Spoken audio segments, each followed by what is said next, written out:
Welcome back to the ImPrint Experience, where we dive into the world of print marketing, client experience, and entrepreneurship. I'm your host, Dea Morris, founder of DITA Print Studios, and today we have an incredible guest joining us, Imari Melton. Known as the Business Builder, she is a dynamic entrepreneur, therapist, and the owner of the Rage Room Orlando, a unique therapy-based business that's taken the Orlando area by storm. With a passion for helping business owners turn their ideas into profitable ventures, Amari offers a range of services, including business coaching, therapy, and behavioral health management. She has authored Becoming a Boss Volume 2, Safe Zone, and developed various masterclasses and intensive programs to empower entrepreneurs. Under her leadership, Rage Room Orlando has grown from 50K in sales in its first year to over 1 million in sales 4 years. Amari is committed to guiding others to success through innovative solutions and actionable strategies. Amari, welcome to the show. Thank you so much. Thank you for having me. I'm super excited to have you here. Having conversations with you are always super amazing and enlightening. But you've built something really unique with the Rage Room in Orlando where people can Yes. relieve their stress and frustrations in a safe and controlled environment. Can you tell us a little bit more about how you got started? Yeah, absolutely. So I was in school for marriage and family therapy to be specific. And I was in class, and my professor was just telling her story about how she was getting a divorce because she had found out that her husband had stepped out on her. And she was going to the dollar store to get some plates and do some impact therapy in her backyard. And it Mm, was just like a light bulb went off. And I was just thinking, oh, what if this could be something? Like, what if I had a place for people to actually come to and do exactly what she's doing. And so my wheels started spinning. I started doing some research. At the time, I was still working for other businesses. I'm doing therapy, but I was finding my way and doing research. And I ended up buying a building. And it was up from there. I decided to have the different labs at my location because I didn't know at the time that there were other rage rooms. But with my rage room, it's very different because I'm not just offering the smash room, which is very popular, but I'm also offering the different labs where they're able to choose how to cope, like grief and cope with behaviors and different things like that, the music and all of that stuff. So it's a little bit more to it than just the rage room, but that's how it got started. that's awesome. It's such a unique concept. I know from our conversations that you're really passionate about helping people. Can you tell people a little bit more about your client experience in the rage room? When somebody comes into the rage room, what are some of the things that you guys do to create a expert level, if you will, client experience for that person?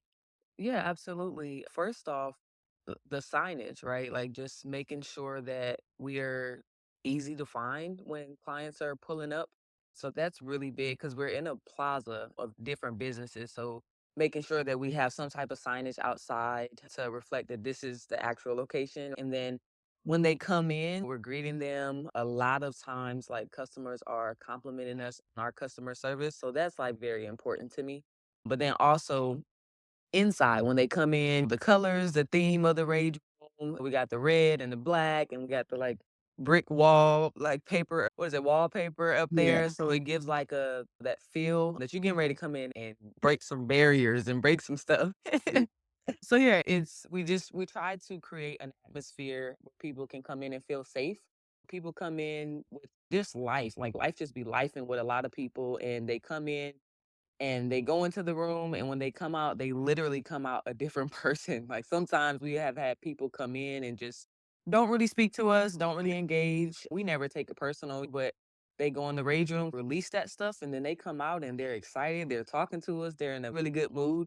So it's really good to see that walk from when they come in to the time that they go to the rage room and then the time that they come out. That's amazing. I can definitely imagine how seeing that red in the brick wall would help mentally just prepare that person to say, "Okay, we about to smash some stuff." Yeah, Yeah. set in the atmosphere for sure. I love that. So I know you talked about like signage. So as it pertains to print marketing and your business and how you connect with people, not just online, because I know you're probably running ads, but what are some of the things that you're doing that use print marketing to reach people that's in the local area or people that might just be riding by and don't know that you're there? Yeah, so one of the biggest things for us is yard signs. Having yard signs out there, and shout out to you for being that person to help us with that. And that has really helped people to see that we're there. It's a lot of people in the community that live there for years, and we've been there for almost 5 years now, and they had no idea that there was a rage room literally right down the street. Wow. So just having the yard signs, increases awareness, increases findability, and then also just like brochures, passing out brochures to hotel guests and things like that. Because we're in Orlando, a lot of tourists come through the city of Orlando. And so people are always looking for fun things to do. And if you're in the place where they're staying, like hotels, and you have your brochures and things Mhm. like that there, then your business is pretty visible, and then you'll be able to have people come into your location, and so that's what we lean towards is just being able to show up in places where we can't physically be there, but our print materials can be there. I love that. A lot of people feel that print marketing is outdated, but as long as we are physical beings and we're outside doing Right. things on the outside, right? Because we're not always just in a digital space. Print marketing to me will always be relevant for that piece and also for the client experience piece as well. So I love how you're using that not only to help with your client experience, to guide people to your location, to create the atmosphere before they start their session in the Rage Room, but also to find new customers and engage with the local community as well. So, have you guys ever done any events at the Rage Room? And if so, how has your experience been with events? What is your theme for your events typically? So yeah, we've done annual camps for the kids where we have them come in and we teach them coping skills. As far as the planning that goes into the event, it's really just that marketing piece. Like you mentioned earlier, of course, we do Facebook ads, Mhm. but even this year, we're trying to get more into going to the schools, passing out flyers. A lot of people, like you said, think that may be outdated, but it works for us. It really does. A lot of times, even with younger kids, the parents restrict their time online where they're not able to see Facebook ads or Mhm. Instagram ads or things like that. So if they see a flyer that has different colors and attractive to them, they immediately take it to their parents. We've had that happen to us so many times where the kid just took the flyer to their parents and the parents are calling trying to get more information. So that's typically how we bring the people into our events. But our annual event is really just about community and getting the parents and the kids to come in to really help the kids cope with the different things that they may be dealing with. That's awesome. I love how you tied in the kids in the print marketing. That's something I really don't think about much. When I'm thinking Yeah. about I'm always talking to adults, but that's a really huge factor with kids. They like you said, they love colors. They pick up things that they see that's attractive and take it to their parents. I was thinking like that. Yeah, me too. My mom hated it. We cannot go in any stores that had the pamphlet section. I would tear those pamphlets up. I would just bring them home and just look through them in the car. If they had, like, big houses or nice cars or anything that was outside of the world that I was currently living in, it was I don't know, it was like an escape for me. It was almost like a physical movie that you could flip through. Yeah, absolutely. So when it comes to your expertise in a therapy space, did you feel that a lot of people would tie the rage room with therapy? Did you know that this is something that was already popular and happening? I know before I had heard of a rage room before, but I never tied it to therapy. I just was like, oh, that's a place where people go and break stuff, like axe throwing. But I feel like you have found a really good way to tie in the therapy piece to it, and now I look at it in a different light. So, like, how did you make that connection, and did you think that other people would make those same connections? And if not, what are you doing to help people understand the therapy piece behind the rage room? Yeah, absolutely. That's a great question. First, I would say, to be honest, I didn't quite think about that. I automatically thought that people would connect the dots because it was first presented to me in class where we were talking about therapy. And it's actually called impact therapy. But the one thing that really connected the dots for me is I actually experienced the rage room. And so Right. there was a time where I was helping my mom in the process of buying a home, and it was stressful. Yeah. It was very stressful. It was just a lot of back and forth. And so we just decided to go in the rage room. Let's just go in the room and experience it. And that's exactly what we did. And we felt so much lighter afterwards. And I was just like, yeah, this is it. And just seeing the customers that come in and the way they come in sometimes and then the way they leave. It's so crazy how that experience really lightens them and really helps them to relieve the stress and everything. So that's how I was just like, oh, this is a game changer. Like, Wow. this can really be therapeutic for people. But I also wanted to add a secondary piece because ultimately you can't just continue to just do the rage room without anything else. We actually need to sit Yeah. down and talk with someone. So I wanted to also pair talk therapy with it as well to go a little bit deeper because the rage room is just such a quick way to release that dopamine and those endorphins and things like that. But you actually need to sit down and talk with someone to dive a little bit deeper and to unpack some things. And so that's where the other side of it, the therapy kind of comes into play. That is awesome. I now I feel like I need to go to the range room. And maybe if I had that when I was going through my divorce, I would have had an outlet for my energy. And Right. it's interesting because I didn't know what impact therapy was. I had never heard of that term before meeting you, but I feel like we do search for some type of outlet when we're going through, and people who are maybe a little bit more mature may try to find something that's more positive, right? Like for me, it was dance, it was karaoke. Those are some of the things that I ended up doing that really helped me when I was going through a hard time. But for others, sometimes they don't have anything positive to turn to. And unfortunately, they can put that energy into something that's negative. And so Right. Exactly. that's so dope that you're providing a positive way to express those emotions and release those emotions for people.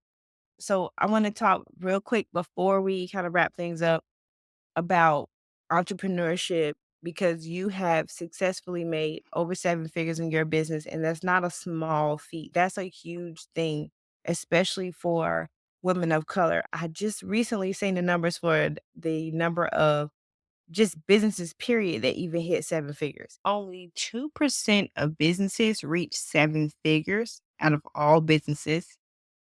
And out of that number, which I unfortunately do not have, only 2 to 3% are female minority owned businesses. So that statistic is extremely small. But what advice do you have for any entrepreneur that might be listening who has experienced some type of failure and they can't see right now their business ever making over seven figures? Because I'm sure there was a part of your story before you hit the seven figures where maybe you like, man, I don't know if this will take me there. And so, what can you say to that person who might be listening today who's in that tough spot and they can't see the end of the road? Yeah, absolutely. I would say to keep going. A lot of times in business, for me, my greatest attribute or greatest gift, I would say, is taking action. And so it allows me to make the mistakes, it allows me to see the mistakes and correct the mistakes. But if we get caught up in, oh, I don't want to fail or I don't want to make mistakes, a lot of times what people don't understand is that really hinders our growth and stifles our growth in our business. So I would say, although, yeah, it may be hard, entrepreneurship is not for the weak. It's not easy, but you Yeah. have to keep trying. You have to keep pushing and use the data to help you make your next move. So if you are doing something in your business as far as trying to help scale your business or you're doing marketing and those things just aren't working, utilize the data that you have. What has worked and dive deep into that. And that's just what I did. I continued to go even though sometimes I did want to give up.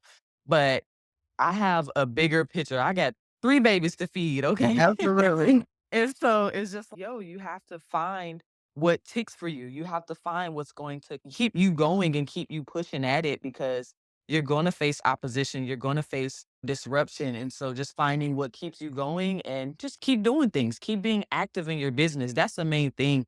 A lot of people, even with older people, they say you gotta move, like movement is life. Mhm. It's the same thing in business. You gotta continue to do things. You gotta stay active in your business. Otherwise, it'll fall to the ground. I say Mm. action is king and queen. And it teaches you a lot of lessons. I love that. That's so good. I know that will really help people because the first thing I think people do when they think that they have failed is become stagnant. They just Right. stop moving. And that loss of momentum is the catalyst to me for something failing. I've definitely experienced that myself, just getting overwhelmed and just stopping everything. And then after the fact, be like, man, I had so much goal right in front of me, but I got my own way. And, Right. that happens so many times. Yeah. Um, so before we wrap up, I want to play a little game. Let everybody know what was one movie poster, or it could be a, music artist poster that you had on your room wall as a kid or a teenager? Uh, um, dude, you're gonna hate me for this, but Okay. actually, I did not have any poster on my wall. I did not. Like, that was just I don't know, that just wasn't my thing as a kid. I was outside, honey. I was riding bikes, but I didn't have any movie poster on my wall. My god, you play ball. Yes, Yeah, yeah. you So absolutely. I was a tomboy outside all the time. I didn't care about no decor in my room, posters or nothing. No scrapbooking, nothing? Honestly, I don't even remember. The only thing I can really remember is I loved Barney as a little kid. Um, And when I got older, I started getting into Mickey Mouse and I wanted the pink blanket and comforter and stuff like that. But mm. no, I didn't really get into all that stuff. That is interesting. I think you're the second person I've talked to now that said that Wow. they didn't have anything on the walls. Just come up like because I used to love Leah, and my cousin had Mm, her poster on his wall, but no, I didn't have nothing on my wall, child. man, yeah, Leah was that girl back then, Yes, man. she Nothing wrong was. with trying to rock the boat. Okay. Before you go and we wrap everything up, can you tell everybody where they can find you, find your business, they want to work with you directly and get therapy services or even some of your business coaching? Yeah, absolutely. You can find me on Instagram. My Instagram is Imari Shanay. That's IMARISHANAY. You can hit me up on DMs for anything business coaching related. As far as therapy, you can visit our website at mycopinglab.com. And on that page, you have in our contact session, you could just reach out to us and let us know what services you need. Thank you so much for joining us on the Imprint Experience. We have to do this again. I love talking to you and having conversations with you. I think it's super enlightening for me, so I know it'll be enlightening for other people. First of all, just to have access to a woman who has accomplished the things that you have accomplished and just your energy, right? I think sometimes we think when somebody has hit seven figures, they have this certain energy about them that's unapproachable and it's things unrealistic. And so for people to have access, even if it's just listening to you talk online, that's such a huge thing, especially for women of color, to see a woman that's doing those things and hearing her and getting a sense of her attitude, right? And how she talks. I know that sounds crazy, but Mhm. that's a big thing Yeah. for me. The first time I had a conversation with a millionaire, I was shocked because of what they looked like, what they were wearing, and how they talk. They Hmm. like a regular person, but before in my mind, it just seemed like a fairy tale person, and I thought it was gonna be, like, mean and get out my face and talk to my receptionist, but Right. that's not how they were, and I think sometimes movies play into that as well, so Hmm. for being open to have a conversation with me. Yeah, I definitely appreciate you just having this space for entrepreneurs to talk about their businesses and also the importance of print marketing too, because it is not dead. Okay. Like we use it and really effective. And so I appreciate you holding this space for entrepreneurs. Keep doing what you're doing, girl. It's amazing. Thank you so much for sharing your journey and insights with us today. So for anybody that's listening and you are in the Orlando area or you're planning a visit to the Orlando area, please make sure you check out the Range Room Orlando. It is an experience I'm sure you will not forget. And if you want to find where you can find them, it is in the video, but I'll also be putting it in the show notes for anybody that might be listening on audio only. And for all our listeners that are tuning into the ImPrint Experience, do not forget to subscribe, leave a review, share this episode with anybody that you feel could benefit from learning a little bit more about print marketing, entrepreneurship, client experience, and events. And until next time, be safe and be blessed.